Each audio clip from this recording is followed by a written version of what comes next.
knew you'd be back. You love computers so much, you always have.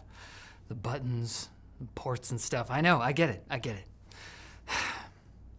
Anyway, Microsoft has apparently noticed the fact that the entire internet has been screaming in terror ever since the company announced their upcoming recall feature for Windows 11 3 weeks ago. Recall captures screenshots every few seconds, eventually creating a searchable database of everything you've ever done. But the idea that that sounds a little risky hadn't seemed to have occurred to CEO Satya Nadella, who initially brushed off concerns in a Wall Street Journal interview.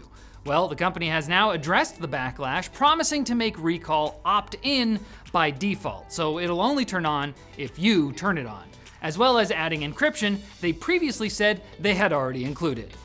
Oops. Thank goodness. Unfortunately, the core issue that many security experts had with the feature is the fact that it creates a searchable database chock full of juicy personal information which remains decrypted while a user is logged in. It's kind of like collecting all your valuables in a wheelbarrow in the middle of your living room and thinking that's fine because you locked the door on your way out. You're just giving the burglars some extra time to stop at the drive-thru on the way home. My valuables are grass. They're in a wheelbarrow, Rally.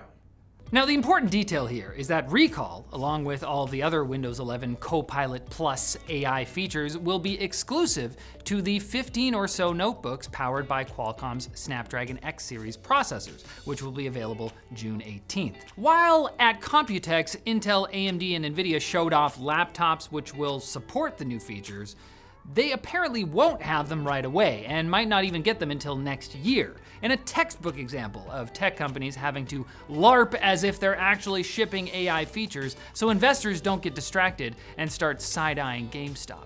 This is where I put my AI if I had one. So if you don't like Recall, you can simply not buy a Snapdragon X series laptop.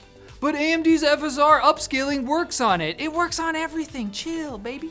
Speaking of investors, hoo boy, their hype for Nvidia is unparalleled. This week, Team Green passed Apple to become the world's second most valuable company by market cap. I guess a lot of people are buying those USB sticks that look like a graphics card. I never got one. Nvidia actually fell back behind Apple shortly afterward, but they're expected to claw the number 2 spot back, which means that it's Nvidia's turn to be the subject of an antitrust investigation. The US Department of Justice is reportedly about to launch one targeting Nvidia, while the FTC will take another swing at investigating Microsoft, this time about their uncomfortably close relationship with OpenAI. You can do it, FTC, this is the one, you'll get them this time. Even if the government doesn't find Nvidia guilty of monopolizing the AI chips market, it'll be hard to say they're not doing the same with consumer GPUs. New reports from 3D Center and John Petty Research say Nvidia graphics cards make up 88% of the market, the highest it's been in 22 years. And all because they make the best gaming GPUs with the best software features? I mean, sure, they also force their partners to give them preferential terms and unnecessarily lock down their ecosystem, but look at Jensen, he's wearing leather jackets, he's signing boobs, he's untouchable. What can we do? I'm never gonna sign a boob, ever. You want to sign my boob, Rally? We'll talk about this later. Apple will be kicking off its WWDC conference on Monday by revealing it's done everyone a favor and come up with a new name for AI. AI, short for Apple Intelligence.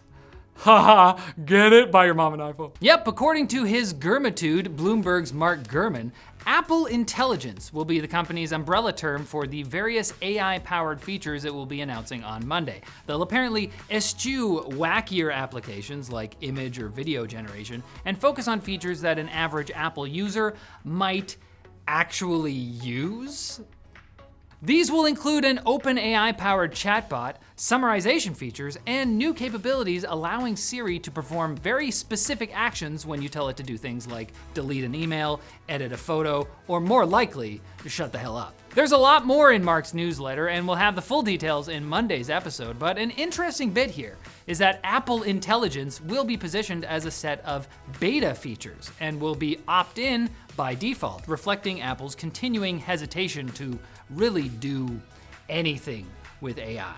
But with the tech world getting red in the face from being so hyped for AI, asking Jensen to please come over for dinner and marry my dog. Sign my boob! Apple had to show something. I mean, can you blame them for being late? They have things to do. I mean, maybe they've been busy this whole time fixing this loophole that's existed since 2021, allowing kids to bypass parental controls on iOS by entering nonsense phrases into Safari. What was that doing there?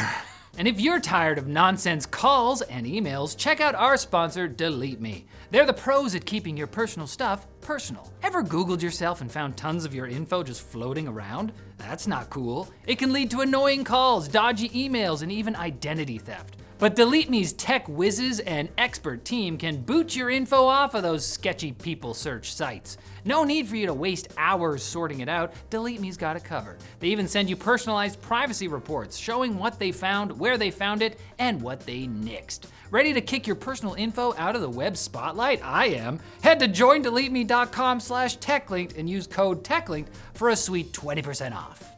Did you know the land speed record for the quickest QuickBit ever was set by Quibbly K. Bittington, who died in the attempt? Adobe caused a firestorm among creative professionals this week when it asked users to agree to updated terms of service that made it sound like the company could not only manually access users' content whenever it wanted, it could also train their AI on it, create derivative works based on it, distribute it, publicly display it, and presumably even chop it up and feed it to your firstborn child. Flip it and reverse it, perhaps. They may even have bopped it. In a blog post, Adobe later clarified that it does not train its AI on customer content, it doesn't claim any ownership over that content, and any scanning that it does for, say, material that violates the terms or is illegal, only happens to content stored in Adobe's cloud, not local content. So, still a bit creepy, but not as bad as it seemed at first. Is there like a seminar we could send Microsoft and Adobe to? For like phrasing? Because you're not getting it across. A Chinese company has unveiled a competitor to OpenAI's Sora video generator. Called Kling, the AI can apparently generate up to 2 minutes of photorealistic video from a single prompt in 1080p at 30 frames per second. Now, while it still seems to struggle with human fingers, I think we should take a moment to appreciate how far we've come. Look at this regular guy slurping noodles. I mean, that used to be a psychedelic nightmare starring Will Smith from an alternate universe where he was left on a stovetop. Now this is a story all about how... Humane is trying to sell itself to HP for $1 billion after selling maybe 10,000 of its AI pin dongle thingies, which is at most about $7 million in revenue. Perhaps the pin would have received a warmer reception if employees weren't banned from criticizing the product. A senior software developer who raised concerns was actually fired, according to a New York Times report. As a cherry on top, Humane has had to warn whatever customers it did have that the AI pin's $150 charging case accessory is a fire safety risk. Honestly, being able to start a fire is probably the product's most useful feature. For just $700, you can maybe survive in a forest.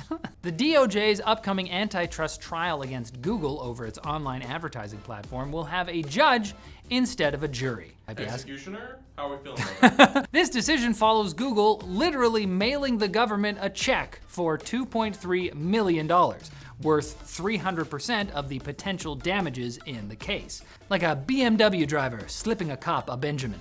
These monetary damages were the DOJ's primary legal rationale for a jury trial, but they're relatively minor compared to other potential penalties, such as Google having to sell off some portion of its ad business. Google apparently knows that this remake of 12 Angry Men has a runtime of around 15 minutes. And when Spotify announced it would be bricking its Car Thing music player later this year, users protested, asking why Spotify couldn't simply open source the device. Turns out, Spotify already had open sourced it. The company was just too embarrassed to mention it because the Car Thing is basically a potato that plays music. That's not true. You can eat a potato.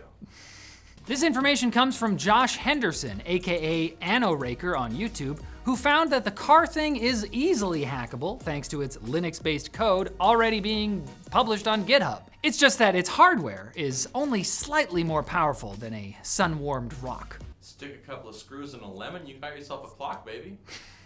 And the only thing more powerful than the tech news is more tech news. So come back on Monday and get you some. We know how much you love it. Don't pretend anymore.